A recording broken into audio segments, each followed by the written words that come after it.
함께 기도하겠습니다. 아버지 하나님, 새 달을 시작하게 하시고 제 수요일 이 새벽 먼저 주 앞에 엎드려 은혜를 구하게 하심을 감사드립니다. 아버지 하나님, 이 귀하고 복된 사순절을 시작하는 첫 새벽, 오직 주님만 바라보며 주 앞에 섰사오니 이 사순절 기간 내내 주님의 그 사랑이 더 깊게 확인되고 나를 붙드시고 놓지 않으시는 주님의 그 은혜가 더 풍성하게 역사하는 축복된 사순절을 보낼 수 있도록 하나님, 이 첫 시간 우리에게 또 말씀하여 주시고 주님의 사랑을 또 확인시켜 주시고 성령의 붙드심으로 역사하시고 함께하여 주시옵소서. 감사를 드리며 예수님 이름으로 기도합니다. 아멘. 오늘 우리에게 주시는 하나님 말씀은 레위기 4장 1절부터 21절까지 말씀입니다. 레위기 4장 1절부터 21절까지 말씀입니다.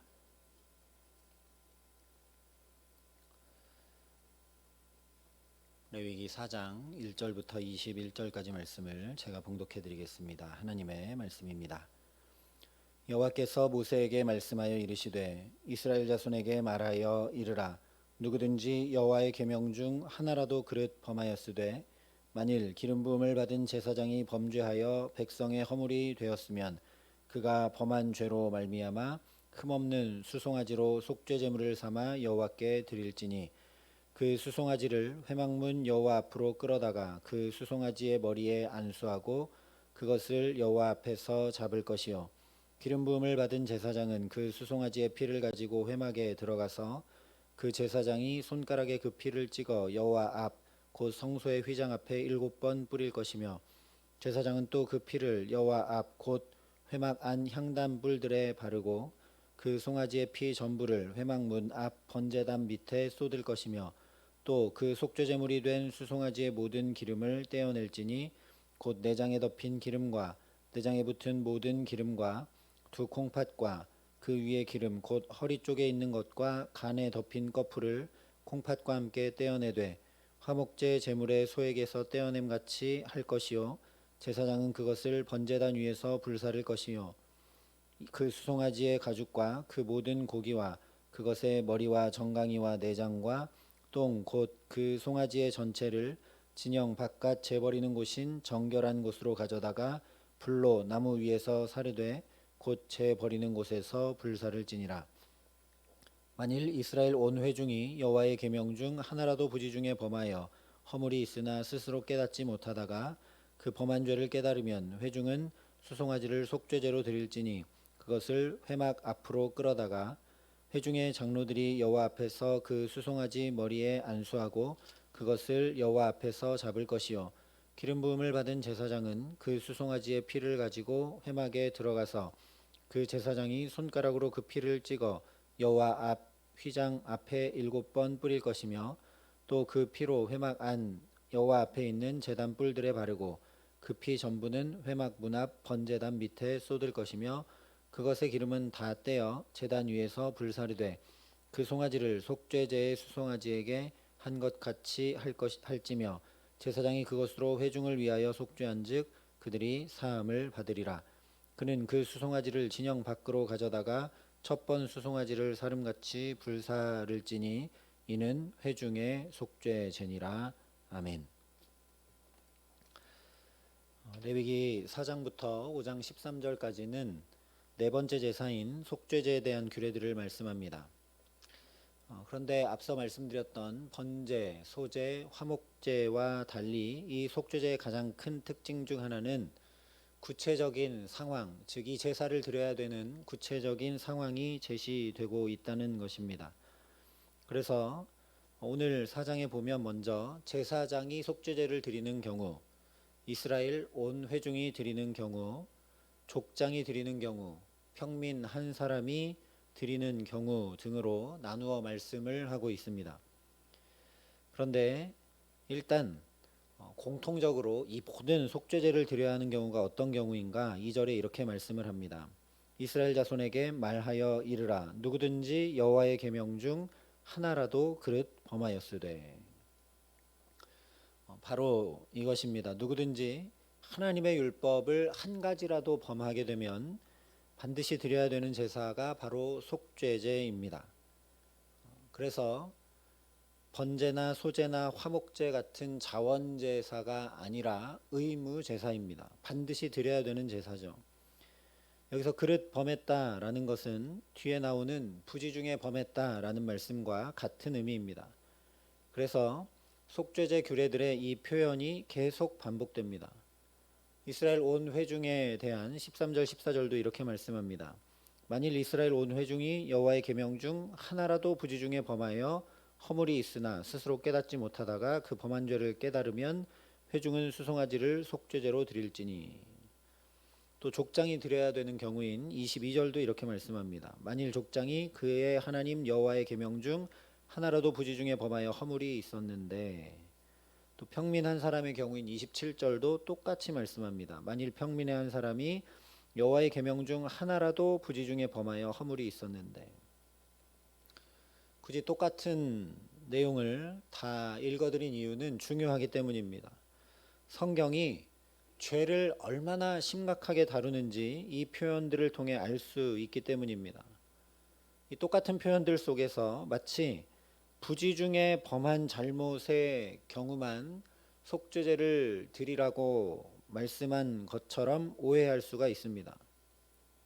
그러나 이것은 부지 중에 범했을 때만 드리라는 것이 아니라 우리가 죄 중에서 가장 가볍게 생각할 수 있는 죄, 바로 모르고 지은 죄를 대표적으로 이야기한 것입니다. 다시 말하면 부지 중에 범한 잘못의 경우라 할지라도 반드시 속죄제를 드려야 된다라는 말씀입니다. 그러니 나머지 죄에 대해서는 말할 것이 없는 것이죠. 심지어 여호와의 계명 중 하나라도, 한 가지라도, 많은 잘못을 저지른 것이 아니라 한 가지라도 부지 중에 범하여 허물이 있으면 반드시 속죄제를 드려야 한다라고 말씀하고 있습니다. 그 정도로 내가 모르고 죄를 지었어도, 그리고 많은 죄가 아니라 한 가지 잘못 율법을 범한 경우라도 반드시 속죄제를 드려야 된다고, 그 정도로 심각하게 죄를 다루고 있는 말씀이 바로 속죄제에 대한 규례들입니다. 그러면 왜 하나라도 잘못하면 속죄제를 드려야 되고 알고 지은 죄가 아니라 부지 중에 범한 잘못의 경우까지도 낱낱이 속죄제를 드려야 된다 말씀하고 있는가? 그 이유를 속죄제를 드리면서 피를, 짐승을 잡은 그 피를 뿌리거나 바르라고 하신 규정들을 통해서 알 수가 있습니다. 먼저 제사장이 속죄제를 드리는 경우에 6절과 7절에 이렇게 말씀합니다. 그 제사장이 손가락에 피를 찍어 여호와 앞 곧 성소의 휘장 앞에 7번 뿌릴 것이며 제사장은 또 그 피를 여호와 앞 곧 회막 안 향단 뿔들에 바르고 그 송아지의 피 전부를 회막 문 앞 번제단 밑에 쏟을 것이며. 여기 말씀한 대로 제물의 피를 성소의 휘장에 뿌리고 또 성소 안에 있는 분향단의 뿔에 바르도록 되어 있습니다. 이렇게 피를 뿌리고 바르는 것에 대한 의미를 히브리서 9장에 이렇게 말씀했습니다. 율법을 따라 거의 모든 물건이 피로써 정결하게 되나니 피 흘림이 없은즉 사함이 없느니라. 여기 말씀한 것처럼 피 흘림은 정결함과 사함을 위해 있습니다. 그러니까 이렇게 피를 뿌리거나 바르는 것은 정결하게 하고 죄 사함을 위해 하는 행위인 것이죠. 그렇다면 이상합니다. 제사장이 부지 중에 범죄에서 속죄제를 드리는 것이니까 제사장이 더럽혀졌고 제사장이 부정하니 제사장에게 피를 뿌리거나 발라야 마땅할 텐데, 그런데 제사장에게는 한 방울도 뿌리지 않고 성소의 휘장과 분향단의 뿔에 뿌리고 바르라고 말씀을 합니다. 이어지는 온 회중이 속죄제를 드리는 경우도 마찬가지입니다. 17절 18절에 이렇게 말씀합니다. 그 제사장이 손가락으로 그 피를 찍어 여호와 앞 휘장 앞에 7번 뿌릴 것이며 또 그 피로 회막 안 여호와 앞에 있는 제단 뿔들에 바르고 그 피 전부는 회막 문 앞 번제단 밑에 쏟을 것이며. 여기도 마찬가지로 성막 휘장에 피를 뿌리고 번제단 뿔에 피를 바를 뿐이지 정작 속죄제를 드려 사함 받아야 되는 회중에게는 한 방울도 뿌리지 않습니다. 이유가 무엇일까? 다시 히브리서 말씀을 기억할 필요가 있습니다. 율법을 따라 거의 모든 물건이 피로써 정결하게 되나니 피 흘림이 없은즉 사함이 없느니라. 율법에 무엇을 규정하고 있는가? 피를 뿌리고 바름으로 정결하게 하고 사함을 얻는다라는 것이죠. 그러니 지금 피를 뿌리고 발라서 무엇이 정결하게 되고 무엇이 사함받고 있는지 봐야 됩니다. 제사장이 죄를 지은 경우는 성소 안에 있는 분향단 그리고 휘장에 뿌리고 바릅니다. 회중이 죄를 지은 경우는 성막과 번제단이 정결하게 되고 있는 셈이죠.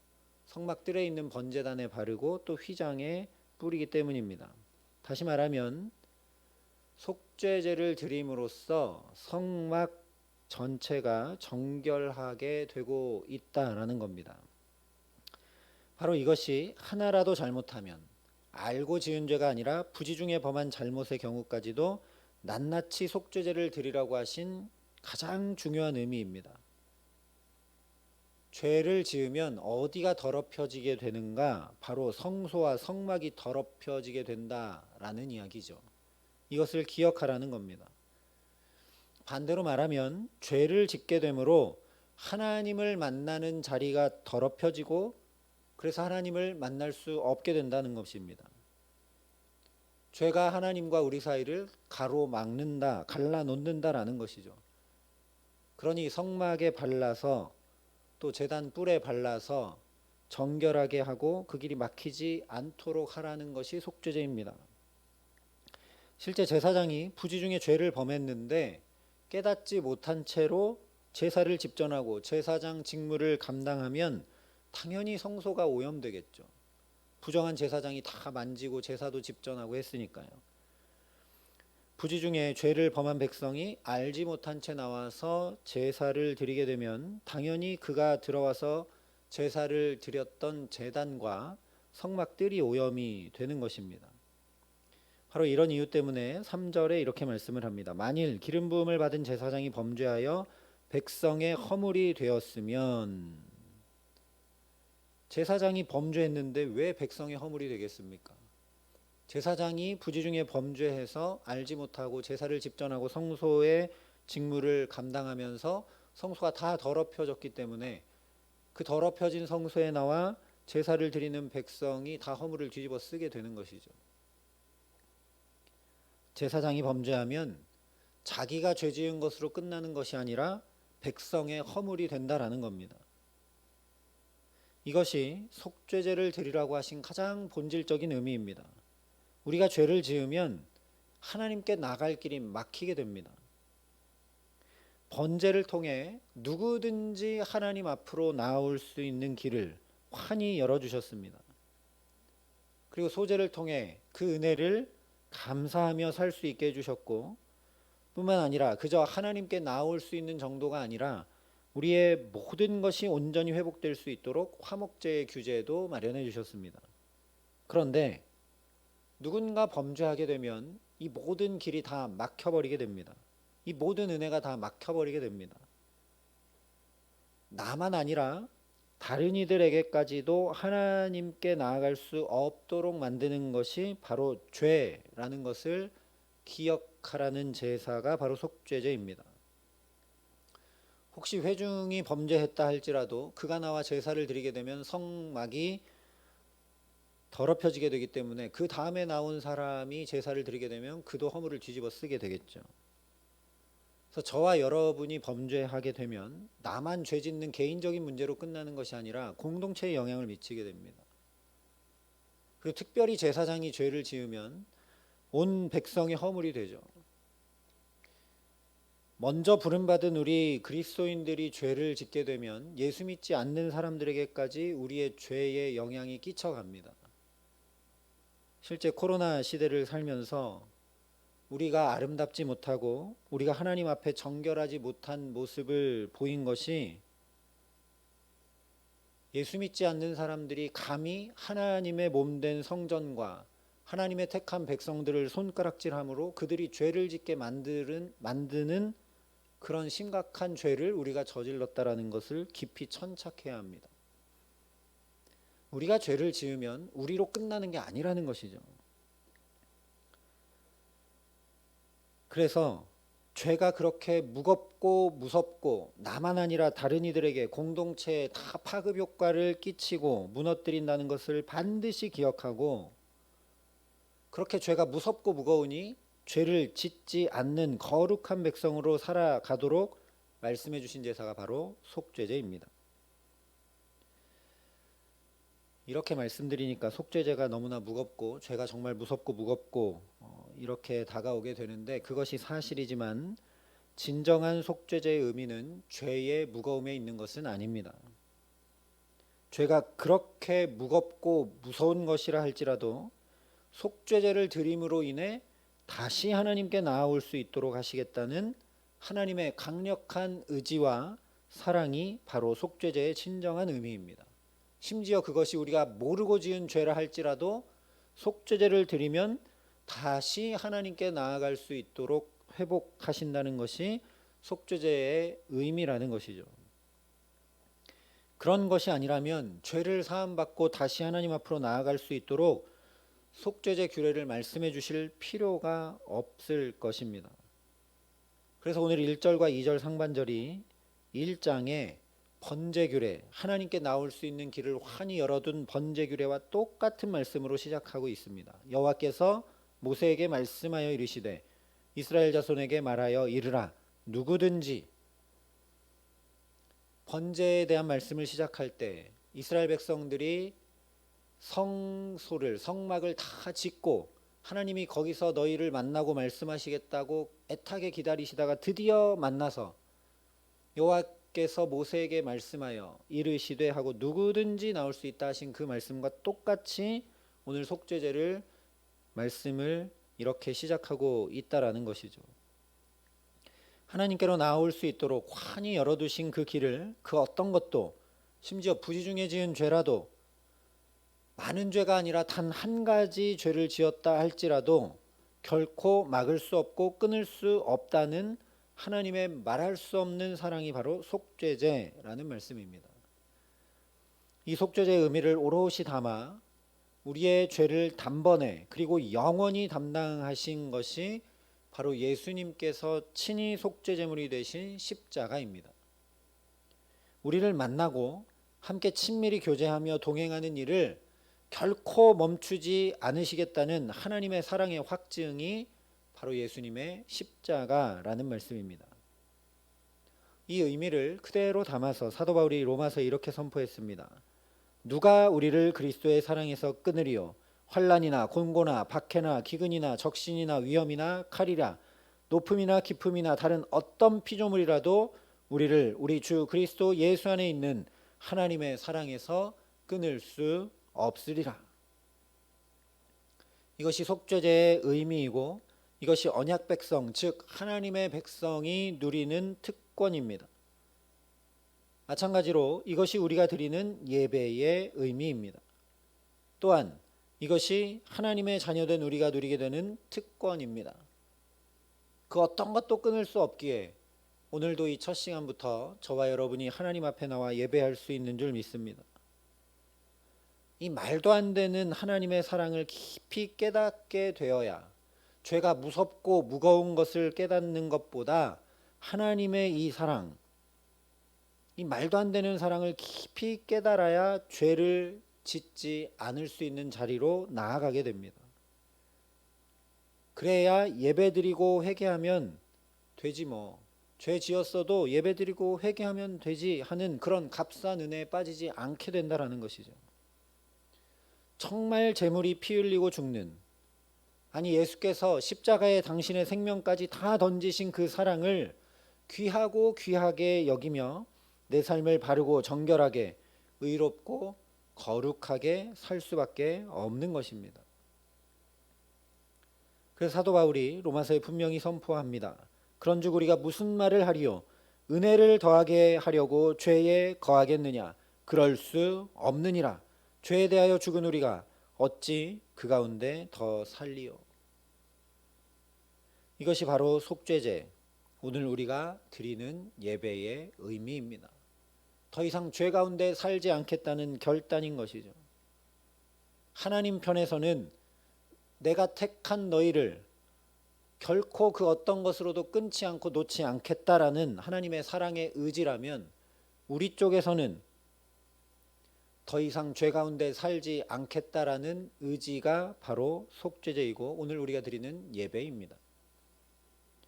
이 하나님께서 독생자까지 내어 주시더라도 우리에게 있는 죄 한 가지라도 용납하지 않고 그대로 두지 않고 모두 없애버리시고 하나님과 깊은 사귐 가운데 참 생명과 은혜 누리며 살아가라고 오늘도 저와 여러분을 붙들고 계시는 줄 믿습니다.